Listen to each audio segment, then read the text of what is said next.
Ipapatawag ng National Bureau of Investigation o NBI sina Congressman Leandro Lebiste at dating Congressman Jing Paras.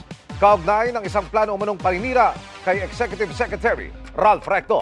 Ayon po yan sa isang babaeng nasagip ng NBI sa pambubugaw sa isang hotel at eksklusibong nakaparayam ng GMA News.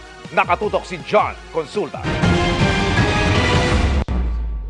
Si dating Congressman Jing Paras, si Congressman Leandro Lebiste at yung pag nagkaroon na kami ng identity doon sa mga abogado, ipapatawag namin. Ipatawag na sila baka sa Miyerkules o sa Huwebes.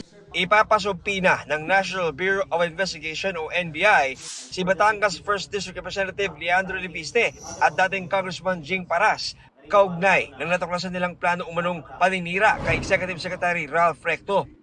Kasunod yan ng pahayag sa kanila ni alias Jen, isa sa 5 babaeng inabutan ng NBI raiding team sa operasyon kontra human trafficking sa isang hotel sa Manila Martes ng gabi. Ang magpopondo doon sa gastos dahil malaking amount yung ibibigay ay si Congressman Leandro Lebiste. 5 billion yung total para gawin yun. So, yun yung balak nilang gawin. Sabi ni Matibag, may mga hawak silang ebidensya, kabilang ang cellphone ng umano'y bugaw na kausap raw ni Paras. Nakita na namin yung Viber exchange message nila ni Kong Jing Paras, pinakita na sa amin, na-save na screenshot, na picturean. Tapos eventually, nung chinek ulit, nagbura na ng messages si Kong Jing Paras.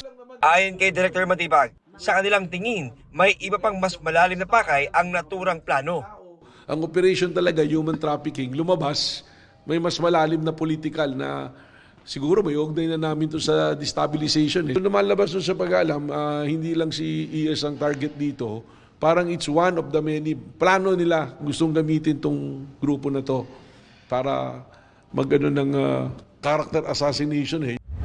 Sa eksklusibong panayam ng GMA News kay alias Jen, hindi niya tunay na pangalan, kinausap siya ng kanyang manager noong July 15 at sinabing meron daw silang imimit na mga tao sa QC. Pero bago sila humarap, nagkaroon daw muna sila ng briefing kasama ang 4 pang babae sa loob ng sasakyan ng kanilang manager. Sabi niya, kailangan namin maggawa ng kwento dun sa tao. And then sabi niya, much better, exage the story. Kasi the more na convincing, ang ano is 500,000. 500,000 ang bayad? Ang bayad. Idinitalye ni alias Jen ang mapanirang script na pinapagawa raw sa kanila laban sa tinawag niyang senator. Nakalaunay tinukoy niya bilang ang dating senador at ngayong Executive Secretary Ralph Recto.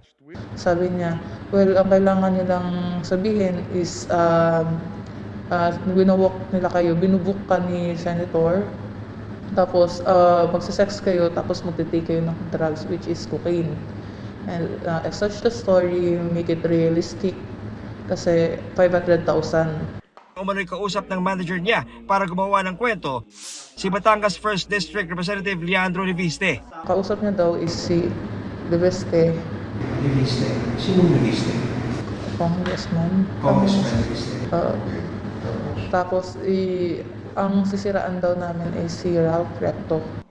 Ayon kay alias Jen, may kinalaman sa darating na local elections ang gagawing paninira kay Recto.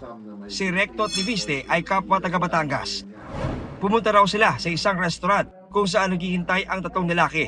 Kasama daw ang isang ipinakilalang Congressman Paras. Pumunta na kami dun sa event, kinita na po namin si Congressman Paras. Chinito, may timbo po, pero mukha na siya matanda.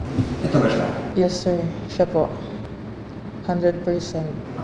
Bakit mo nasabing siya? Nung upuan ko sir, tapos nung upuan niya, halos magkatapat lang.